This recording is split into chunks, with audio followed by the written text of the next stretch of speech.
اپنے ملک سے باہر، ان کے لوگ یہودی لوگ اسیری میں، لیکن ان کا ایمان دیکھیں، وہی بادشاہوں کو معزول اور قائم کرتا ہے۔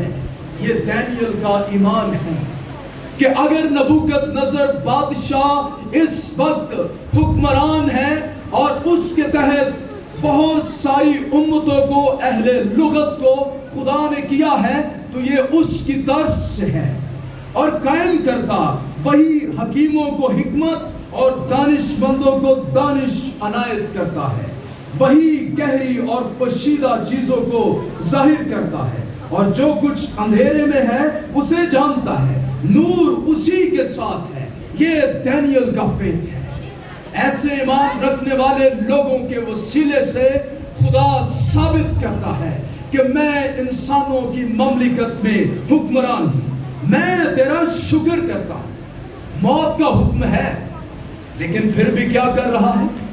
شکر کر رہا ہے، پینک نہیں ہو رہا، اور تیری ستائش کرتا ہوں، اے میرے باپ دادا کے خدا، جس نے مجھے حکمت اور قدرت بخشی، اور جو کچھ ہم نے تجھ سے مانگا تو نے مجھ پر ظاہر کیا۔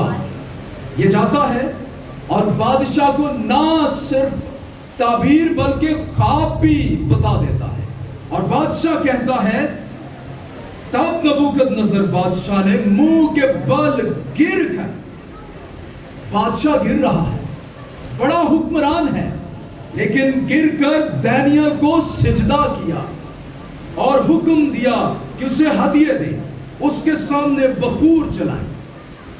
بادشاہ نے دانیل سے کہا، فی الحقیقت تیرا خدا، کس کا خدا؟ تیرا خدا، معبودوں کا معبود اور بادشاہوں کا خداوند اور بھیدوں کا کھولنے والا، کیونکہ تو اس راز کو کھول پایا ہے۔ خداوند کی تعریف۔ اس کے بعد چوتھے تیسرے چیپٹر میں اس نے ایک مورت بنائی، مورت کو کھڑا کیا، حکم دیا کہ اس کو سجدہ کرنا ہے۔ دانیل کا یہاں اس چیپٹر میں ذکر نہیں ہے، صدرک میشک ابدنجو کا ہے۔ آپ جانتے ہیں اس واقعے کو، 7 گنا بھٹی تیز کی گئی، ڈالنے والے خود جھلس گئے، لیکن جب اس نے دیکھا تو کہنے لگا، بھائی 3 لوگ ڈالے تھے، یہ چوتھا کون سا ہے؟ اس چوتھے کی شکل تو اللہ زادہ کی مانند دکھائی دیتی ہے، یہ تو اندر چل پھر رہے ہیں، یہ تو چل نہیں رہے۔ اور جب ان تینوں نوجوانوں کو، یہ کوئی بڑے بزرگ نہیں تھے جی، یہ نوجوان تھے، لیکن دیکھیں ان کی خداوند میں مضبوطی اور گہرائی، ان کے ایمان کی طاقت دیکھیں۔ ان کو کہا جاتا ہے، بھائی اگر سجدہ نہ کیا تو تم آگ کی بھٹی میں پھینکے جاؤ۔ جواب انہوں نے کیا دیا؟ دیکھ ہمارا خدا، کنا دا خدا؟ ہمارا خدا۔ یہ گواہی ہے ایمان کی۔ کہتے ہیں، دیکھ ہمارا خدا جس کی ہم عبادت کرتے ہیں، ہم کو آگ کی جلتی بھٹی سے چھڑانے کی قدرت رکھتا ہے۔ آپ ہر سنڈے جس خدا کی عبادت کرتے ہیں، کیا آپ کا ایمان ہے کہ وہ آپ کو چھڑانے کی قدرت بھی رکھتا ہے؟ وہ آگ کی بھٹیوں میں آپ کے لیے آ سکتا ہے؟ آپ کا ایمان ہے؟ دارا بادشاہ نے بھی کہا نا، جس خدا کی تو عبادت کرتا ہے دانیل، کیا وہ زندہ ثابت ہوا؟ تھنیو آواز اے بادشاہ، تیری خیر ہوئے، میں زندہ ہوں، میرا خدا زندہ ثابت ہوا ہے۔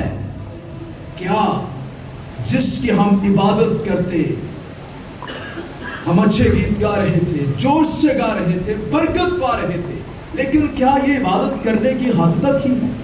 جب جنگ آ گئی، پینک ہم اس وقت ہو جائیں، پریشان ہو جائیں، حوصلے چھوڑ دیں۔ جنگ کی بات نہیں، صرف زندگی میں بھی بڑی بڑی جنگیں ہوتی ہیں۔ ہماری جو ذاتی جنگیں ہیں، حالات کے ساتھ، بیماریوں کے ساتھ، گناہگار انسان جو ہماری مخالفت میں کھڑے ہو جاتے ہیں، تو کیا ہم پینک ہو جائیں؟ نہیں، ہم جس خدا کی عبادت کرتے ہیں وہ ہمیں چھڑانے کی قدرت رکھتا ہے. لیکن آگے دیکھیں وہ ایمان کے نیکسٹ لیول پر ہے. ان کا نیکسٹ لیول درجہ ایمان کا کیا ہے؟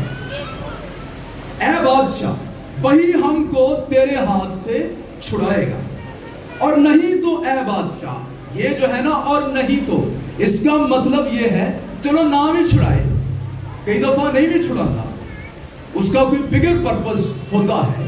عبرانیوں میں لکھا ہے بعض مار کھاتے کھاتے مر گئے، رہائی قبول نہ کی. کئی بار وہ جانے دیتا ہے موت کے منہ میں، شہید ہونے دیتا ہے. کہتے ہیں اور نہیں تو اے بادشاہ تجھے معلوم ہو ہم تیرے معبودوں کی عبادت نہیں کریں گے، اور اس سونے کی مورت کو جو تو نے نصب کی ہے سجدہ نہیں کریں گے. نہ بھی بچائے تو پھر بھی تیری مورت کو سجدہ سی نہیں اترتا، تو جو مرضی کر. خدا نے اپنی قدرت کو دکھایا، دوبارہ سے خدا نے ثابت کیا. ابھی خدا نبوکت نظر کو صرف یہ بتا رہا ہے کہ میں سب سے بڑا معبود ہوں. اینی کو سمجھ لگ گئی کہ یہ معبود سب سے بڑا ہے، کیونکہ جو بابلی لوگ تھے یہ بہت سارے معبودوں کو مانتے تھے. ان کا جو تعلق ہے مسوپوتامیہ سے پیچھے جا کر ملتا ہے، جو شروع سے ہی بت پرستی کرتے تھے، بل مردوک کی، استرات کی اور بہت سارے دیوتاؤں کی. اس نے اقرار کیا، کہتا ہے پس نبوکت نظر نے پکار کر کہا صدرک اور میشک اور ابدنجو کا خدا مبارک ہو، جس نے اپنا فرشتہ بھیج کر اپنے بندوں کو رہائی بخشی، جنہوں نے اس پر توکل کر کے بادشاہ کے حکم کو ٹال دیا اور اپنے بدنوں کو نثار کیا کہ اپنے خدا کے سوا کسی دوسرے معبود کی عبادت اور بندگی نہ کریں. اس لیے میں یہ فرمان جاری کرتا ہوں، جو قوم یا امت یا اہل لغت صدرک اور میشک اور ابدنجو کے خدا کے حق میں کوئی نامناسب بات کہے، ان کے ٹکڑے ٹکڑے کیے جائیں گے. کس کے سبب سے ہوا؟ صدرک میشک اور ابدنجو کی دلیرانہ گواہی کے سبب سے. مسیحو کیا صدرک میشک ابدنجو کا خدا ہمارا خدا نہیں؟ کیا وہ آج بدل گیا؟ وہ آج بھی وہی خدا ہے، اور ان کے گھر مزبلہ ہو جائیں گے، کیونکہ کوئی دوسرا معبود نہیں جو اس طرح رہائی دے سکے. پھر بادشاہ نے صدرک میشک اور ابدنجو کو صوبہ بابل میں سرفراز کیا. خدا نے یہ ثابت کر دیا میں ہی معبود ہوں. لیکن ایک اور پوائنٹ تھا جہاں تک خدا نبوکت نظر کو لانا چاہتا، وہ ہوتا ہے چوتھے چیپٹر. چوتھے چیپٹر میں یہ اپنی خود گواہی دیتا ہے. یہ سمجھتا تھا چلو خدا معبود ہے، باقی معبودہ معبود اور بھی بڑے معبود ہیں. اس کی ایک لمبی لسٹ تھی، اس لسٹ میں اس نے یہوہ خدا کو بھی شامل کر دیا. لیکن اپنے معبودوں کی پرستش کرنا اس نے نہ چھوڑا. خدا ہماری زندگی میں کام کرتا، ہمیں دکھاتا میں کتنا قادر ہوں. ہماری زندگی میں اپنے بھی بنائے ہوئے بت ہوتے ہیں. ہماری اپنی ذات اکثر ایک معبود، کوئی انسان ایک معبود، ہمارا کریئر ہمارا معبود. ہم ان معبودوں کے ساتھ خدا کو بھی شامل کر لیتے ہیں، لیکن ہم ایبسلوٹلی اپنا آپ اسے نہیں دیتے. ہولینس میں چلنے کے لیے، محبت میں ترقی کرنے کے لیے، نجات کا تجربہ حاصل کرنے کے لیے ہم اپنا آپ اسے نہیں دیتے. اس نے بھی ایسا ہی کیا. لیکن پھر خدا نے عدل عدالت کی اور پھر اس نے خط لکھا. چوتھے چیپٹر میں لکھا ہے اس نے تمام لوگوں، امتوں، اہل لغت کو جو تمام روئے زمین پر سکونت کرتے ہیں خط لکھا. اس کو خواب آیا. خواب میں یہ کیا دیکھتا ہے کہ ایک درخت ہے، قدوسی حکم دیتے ہیں کاٹ دیا جائے، اس کا تنا رہنے دیا جائے، اور جو تنا ہے وہ زنجیروں سے باندھ کر رہنے دیا جائے. اور اب دیکھیں اس کی نااہلی، اس کے ایمان کی کمزوریاں. خدا آلریڈی یہ ثابت کر چکا ہے کہ میں رازوں کو کھولنے والا ہوں، اور اس نے یہ بھی ثابت کیا کہ دانیل میرا بندہ ہے، اور اس نے خود اقرار کیا کہ مقدس الہوں کا روح تجھ میں ہے۔ چوتھی آیت میں لکھا ہے، میں نبوکدنضر اپنے گھر میں مطمئن اور اپنے قصر میں کامران تھا۔ میں دونوں جانب کی بات کرتا ہوں۔ پاکستان انڈیا میں جو بھی حکمران نبوکدنضر کی طرح ہوگا، چاہے وہ اسے جانتا ہے نہیں جانتا، وہ خدا سے نہیں ڈرتا، اپنے آپ کو سوورن سمجھتا ہے، وہ سمجھتا ہے میں ہی سب کچھ ہوں، خدا اس کے ساتھ نبوکدنضر کی طرح پیش آئے گا۔ جو ظلم کرے گا، جو بدکاری کرے گا، جو خدا کا خوف نہ رکھتے ہوئے معصوموں کے ساتھ ناروا سلوک کرے گا، خدا اس کے اوپر ظاہر ہوا۔ خدا کا عام طریقہ کمیونیکیٹ کرنے کا وہ خواب ہے۔ خواب غیر ایمانداروں کو بھی آتے ہیں جو خدا کو نہیں جانتے۔ فرعون کو خواب آیا، ابی ملک کو خواب آیا۔ وہ فرعون جس نے سارا کو اپنے پاس رکھ لیا، خدا اس کے اوپر ظاہر ہوا۔ خدا خوابوں میں، رویاؤں میں ظاہر ہوتا ہے۔ حکمرانوں پر بھی خدا اپنی مرضی کو ظاہر کرتا ہے، اور یہ ایسا خواب تھا جس سے یہ بے چین ہو گیا۔ کتنی بڑی بات ہے عزیزو، سنیے گا، آپ کا خدا جو تخت نشین ہے وہ ہمارے خلاف، مسیحوں کے خلاف، یا پھر جو ناانصافی کرنے والے حکمران ہیں ان پر اپنا آپ ظاہر کر سکتا ہے، ان کو اپنی مرضی بتا سکتا ہے۔ امثال کی کتاب میں کیا خوبصورت بیان ہے کہ بادشاہوں کے دل اس کی مٹھی میں ہے، وہ ان کو پانی کے نالوں کی طرح جدھر چاہتا ہے بہاتا ہے۔ مکاشفہ کی کتاب کے پہلے چیپٹر میں ہی یوحنا نے یہ بات واضح کر دی کہ وہ حکمرانوں پر حاکم ہے۔ ہمارا خدا در حقیقت الٹیمیٹلی، حتمی طور پر اختیار رکھنے والا ہے، وہ اختیار کل ہے۔ آپ کو نظر انسان ہی آئیں گے مختلف حکومتوں کے تختوں پر بیٹھے ہوئے، لیکن ایمان رکھے پیچھے کون ہے؟ ہمارا خدا، مسیحوں کا خدا، اسرائیل کا خدا، ہمارا یسوع، جی اٹھا یسوع جس کی قبر خالی ہے، وہ تخت نشین ہے۔ اس سے بڑی تسلی ملتی ہے۔ حالات اس کے کنٹرول میں، حکومتیں اس کے کنٹرول میں، وہ بادشاہوں کو نتھ ڈال سکتا ہے، وہ ان کو سیدھی راہ پر لا سکتا ہے، وہ دلی کوئی مشکل کام نہیں۔ لکھا ہے، خواب دیکھا جس سے میں ہراسان ہو گیا، اور ان تصورات سے جو میں نے پلنگ پر کیے اور ان خیالوں سے جو میرے دماغ میں آئے مجھے پریشانی ہوئی۔ یہ ایسا خواب تھا، اس لیے میں نے فرمان جاری، بابل کے حکیم، تعبیر کرنے والے، نجومی، ساحر، قصدی، فالگیر بلائے جائیں، لیکن دانیل نے آواز نہیں ماری۔ یعنی یہ بھول گیا کہ ایک ایسا شخص ہے جو یہوہ خدا کو مانتا ہے، جو ایسے معبود کو مانتا ہے جو راز کی باتیں بتا سکتا ہے۔ بھول گیا، پھر یہ بھول گیا کہ صدرک میسک ابدنجو کو اسی معبود نے بچایا تھا۔ آگے کیا لکھا ہے؟ آخر سب کو آزما کر اسے دانیل کا خیال ہے۔ بیت شزر اس نے اس کا نام رکھا ہوا تھا۔ بیت شزر یہ اس کے معبود کا نام تھا۔ اس سے یہ ثابت ہوتا ہے کہ یہ کامل طور پر یہوہ خدا کو ابھی بھی اپنا خدا نہیں مانتا۔ کام دیکھے تو نے، معجزہ دیکھا تو نے، اس کی قدرت کو دیکھا تو نے، لیکن اپنے دل کے بت ابھی بھی نہیں توڑے۔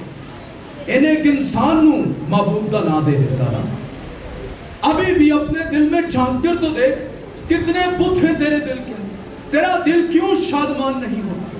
کیوں تیرا دل خدا کی حضوری میں نہیں لگتا؟ کیوں تجھے بائبل کی سمجھ نہیں آتی؟ کیوں تیرا دماغ ابھی تک بند ہے؟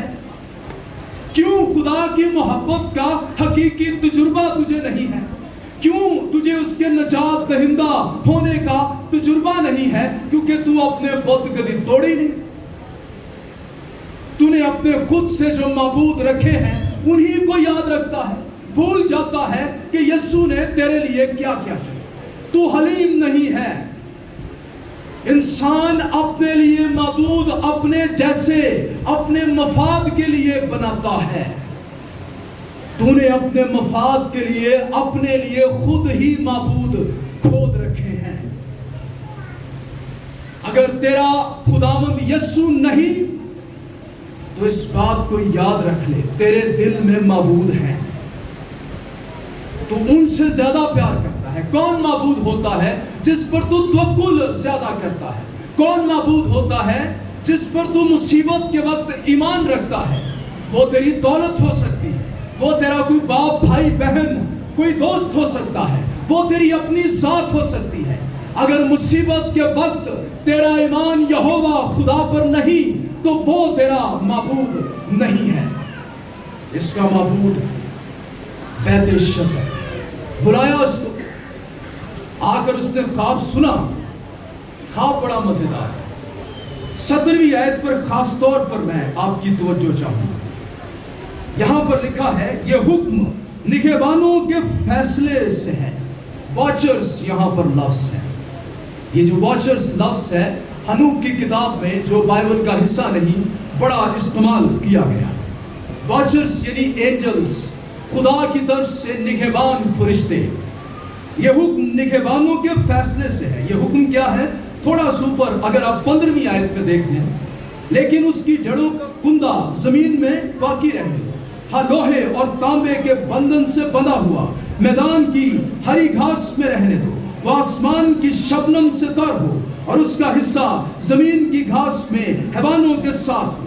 اس کا دل انسان کا دل نہ رہے، یہ والا فیصلہ، بلکہ اس کو حیوان کا دل دیا جائے اور اس پر 7 دور گزر جائیں.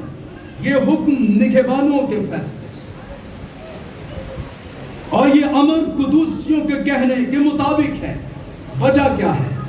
خاص توجہ، اس چیپٹر کی یہ مرکزی آیت ہے، تاکہ سب ذی حیات پہچان لے کہ حق تعالیٰ آدمیوں کی مملکت میں حکمرانی کرتا ہے اور جس کو چاہتا ہے اسے دیتا ہے، بلکہ آدمیوں میں سے ادنا آدمی کو اس پر قائم کرتا ہے. فرشتیاں نے کیا؟ یہ نبوکت نظر پوچھتا نہیں جاتا بوتا پہ.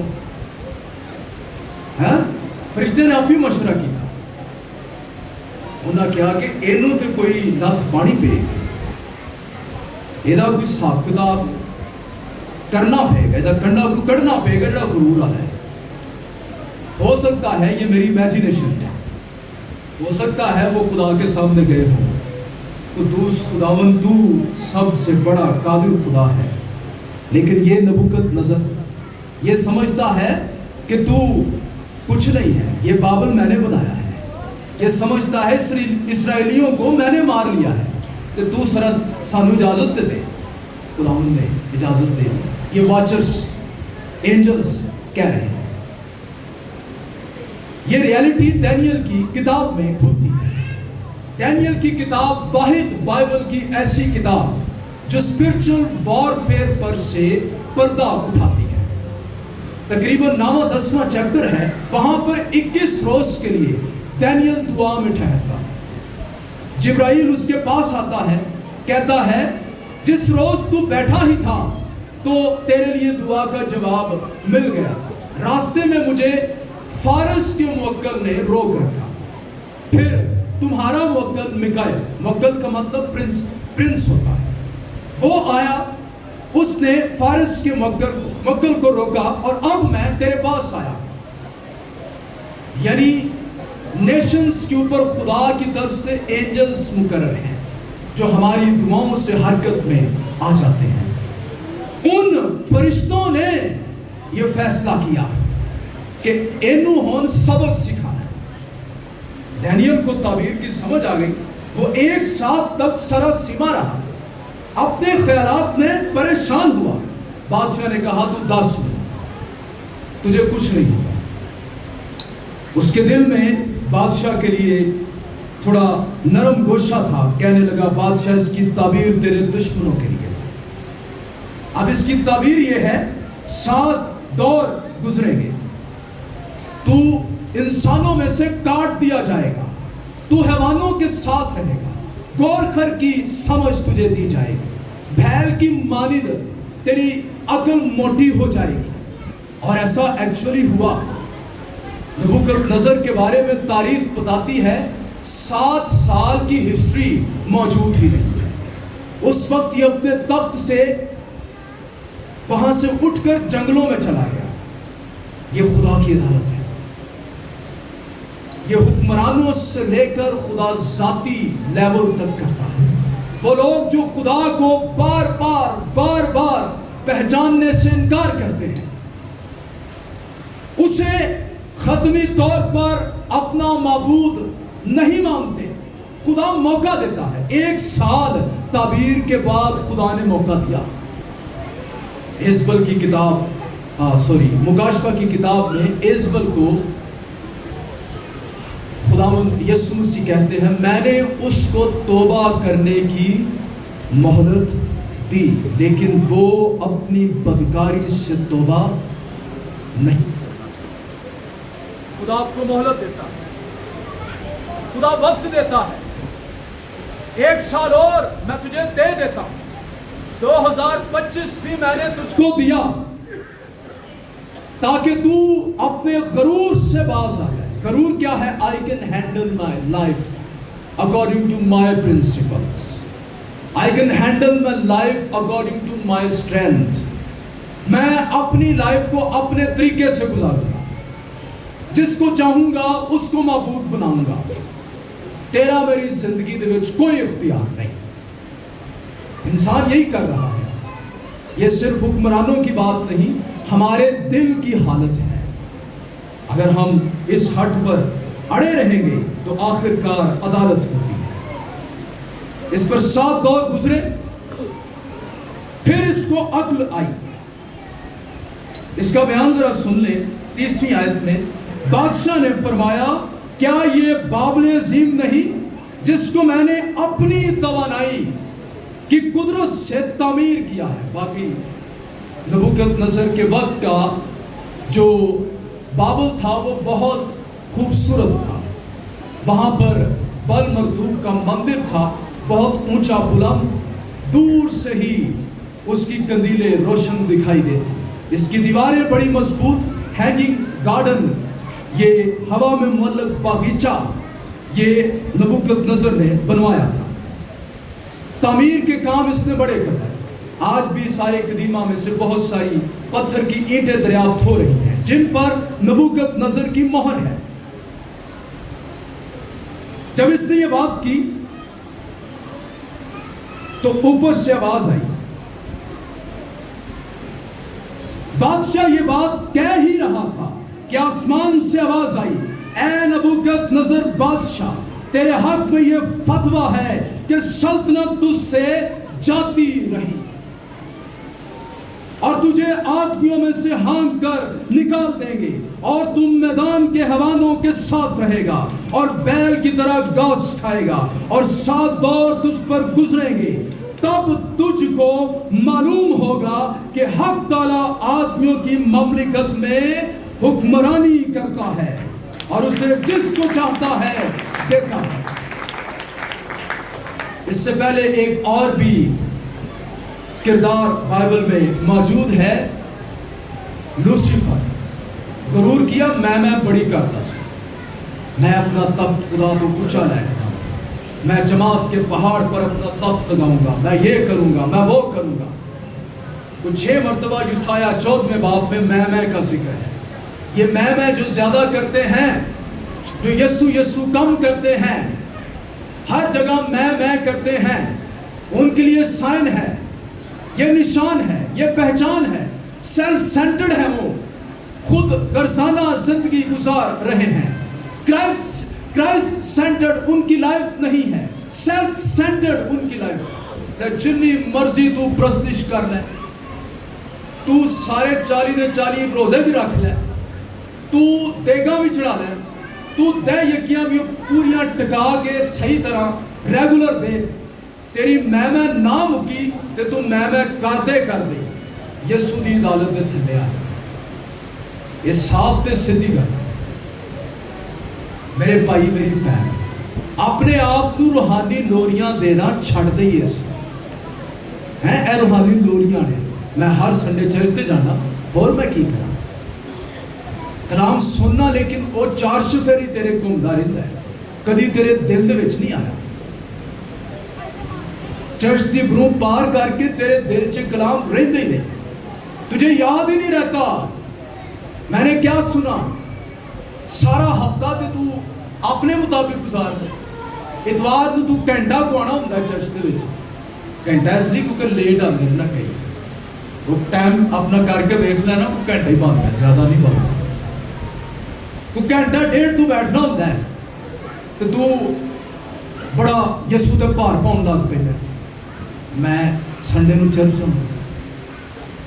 بھائی ایسے نہیں، جب تک تو نے اپنا آپ اس کے سامنے سرنڈر نہ کیا، یسو تو ہی سب کچھ، تیرے علاوہ کچھ نہیں، تجھ میں ہی زندگی، تو ہی نجات دینے والا، اطمینان تجھ سے ہی ملے گا۔ میں صرف سر نہیں جھکاتا، میں اپنی زندگی تجھے دے دیتا ہوں، میں اپنی زندگی سرنڈر کر دیتا ہوں، 100% آج میں اپنا آپ تیرے سپرد کر دیتا ہوں۔ بلیو می، اسی لمحے آسمان کھلے گا تیرے لیے، روح القدس تیری زندگی میں نازل ہوگا، تیرے دل کے اندر سے وہ سارے بت روح القدس کی قدرت سے گرنا شروع ہو جائیں گے، گناہ کے بندھن ٹوٹنا شروع ہو جائیں گے، کچھ نیا ہوگا، آسمانی زندگی کی تخم ریزی تیرے دل کے اندر ہو جائے گی، اور وہی وہ لمحہ ہوگا جب توبہ اور ایمان کا عمل تیری زندگی میں ہو رہا ہوگا، تیرے گناہ تیرے سامنے آنا شروع ہو جائیں گے، تیرے بلائنڈ سپوٹ نہ رہیں گے۔ خدا تجھے بتائے گا یہاں تو نے مجھے ڈس اوبے کیا، یہاں تو نے مجھ کو رنجیدہ کیا، اس گناہ سے تجھے توبہ کرنے کی ضرورت ہے۔ تجھے اپنے گناہ کی سنگینی واضح طور پر دکھائی دے گی، میں کتنا گندا کتنا گنونا ہوں، اور یسوع کے سوا میرا چارہ نہیں ہے۔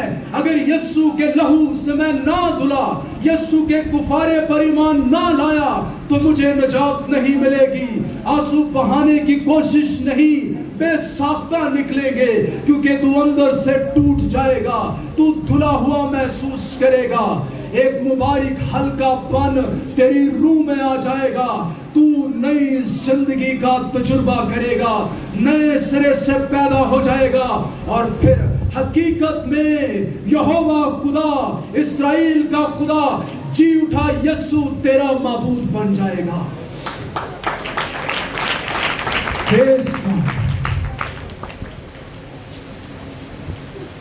خدا مغروروں کا سامنا کرتا ہے جو اپنی زندگی اپنے مطابق گزارنا چاہتے ہیں۔ پہلی بات، پرسنل لائف سے لے کر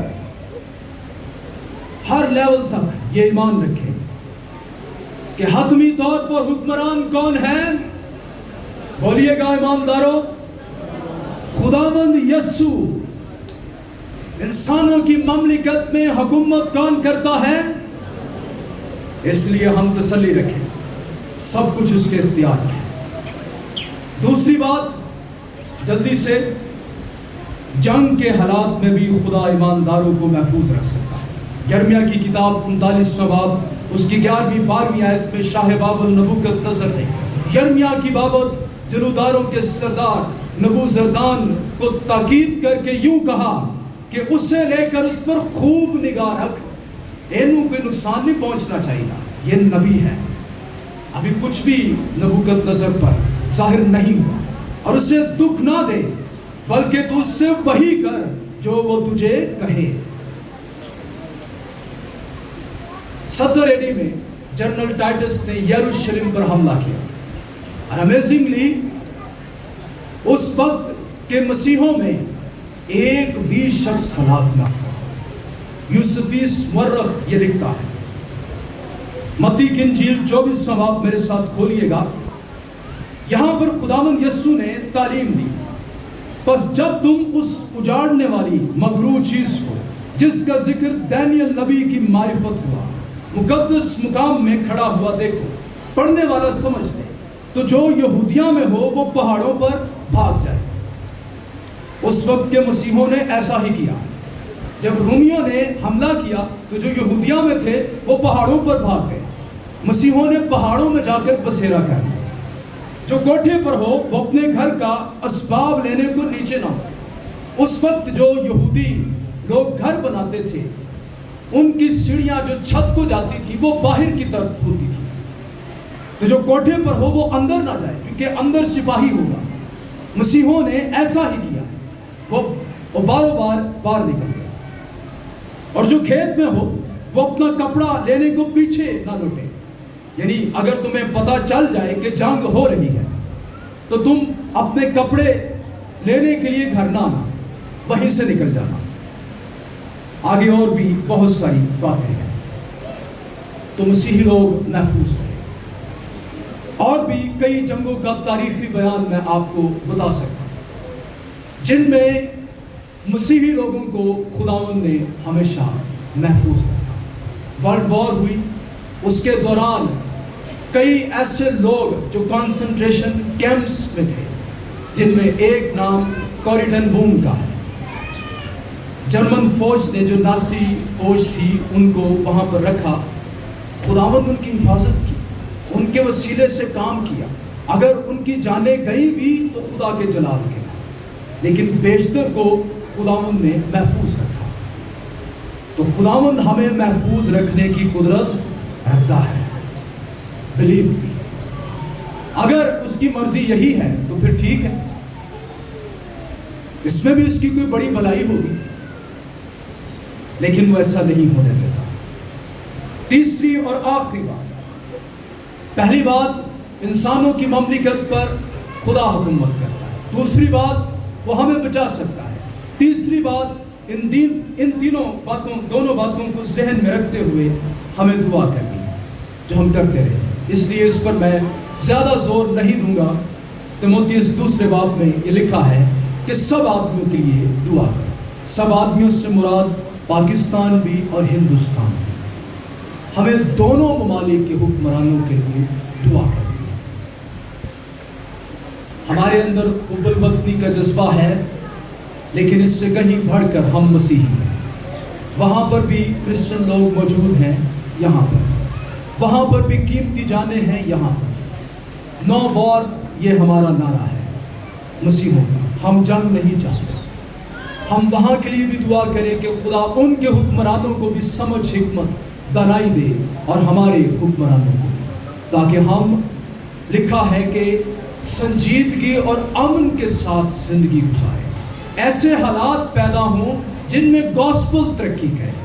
ہم نے ایسا امن مانگنا ہے جس میں انجیل کے لیے راستے کھلیں، دروازے کھلیں، لوگ کلام کو سنیں، نجات پائیں۔ ہم نے یہ کرنا ہے، کیونکہ ہماری کشتی خون اور گوشت سے نہیں ہے، بلکہ شیطان کی ان روحانی فوجوں سے ہے جو آسمانی مقاموں پر ہیں۔ بلیو می، آپ کو سامنے انسان دکھائی دیتے ہیں، لیکن پس پردہ اسپیشل فورسز کام کرتی ہیں۔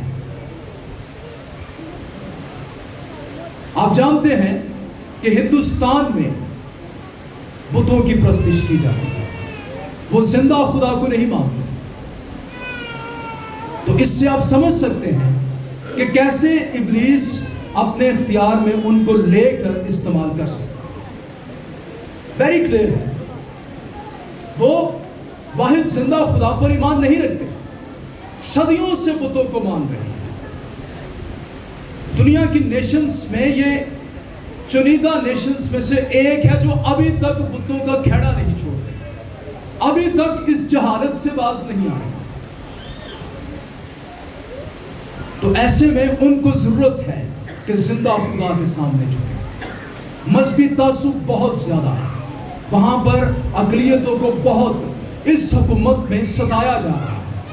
اگر کوئی حکمران ایسا کرے گا اور زندہ خدا کو نہیں مانے گا تو نبوکت نظر کی طرح اس کا حال ہوگا، لیکن ہم نے اس کے لیے شفاعت کرنی ہے۔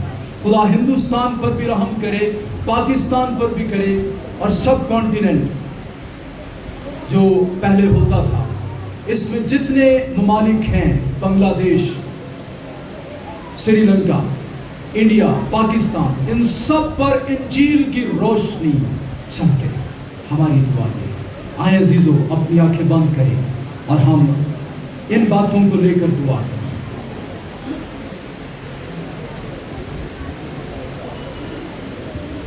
میں چاہوں گا کہ سب سے پہلے ہم اپنے آپ کو خدا کے سامنے پیش کریں۔